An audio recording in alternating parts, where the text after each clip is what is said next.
So ఫైనల్గా hero of the 17th century Kattabomman story ఇదనమాట. Kattabomman life మనకి ఏం నేర్పిస్తుంది? సో కట్టబొమ్మన్ లైఫ్ మనకేం నేర్పిస్తుంది అంటే, ఆయన అడ్జస్ట్ అయిపోయి ఉంటే, ట్యాక్సీ కట్టుంటే బ్రతికేవారేమో, కానీ ఆయన సెల్ఫ్ రెస్పెక్ట్ని చూస్ చేసుకున్నారు. ప్రొఫెషన్ రీత్యా ఆయన ఒక రూలర్ కావచ్చు, కానీ క్యారెక్టర్ రీత్యా ఆయన ఒక రెబల్. మీకు ఈ స్టోరీలో కట్టబొమ్మన్ క్యారెక్టర్లో ఏ క్వాలిటీ బాగా నచ్చింది? ఆ బ్రేవరీనా లేక యాటిట్యూడా?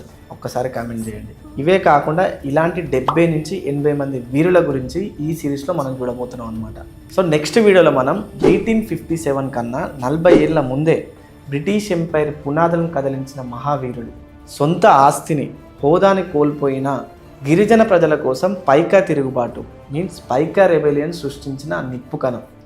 ఆయన ఎవరో కాదు, ఆయన్నే బక్షి జగబంధు. ఈయన గురించి పూర్తిగా నెక్స్ట్ వీడియోలో తెలుసుకుందాం. సో అప్పటి వరకు వీడియోని అయితే ఎండ్ వరకు చూసినందుకు థ్యాంక్ యూ సో మచ్ అందరికీ. ప్లీజ్ వీడియో నచ్చితే ఒక లైక్ చేయండి. అండ్ ఎవరైతే కొత్తగా మన ఛానల్ చూస్తున్నారో వాళ్ళు తొందరగా సబ్స్క్రైబ్ చేసుకోండి. ఎందుకంటే ఈ 70 to 80 members secret freedom fighters series నేను ఇప్పుడు చేయబోతున్నాను. ఎవ్రీ 2 డేస్కి ఒక secret freedom fighters video release అవుతుంది అనమాట. సో అవన్నీ మీరు అప్డేట్ తెలుసుకోవాలనుకుంటే ఇప్పుడే మన ఛానల్ని సబ్స్క్రైబ్ చేసుకోండి. And thank you so much అందరికీ. This is Mahesh Amaraganti signing off. జై హింద్.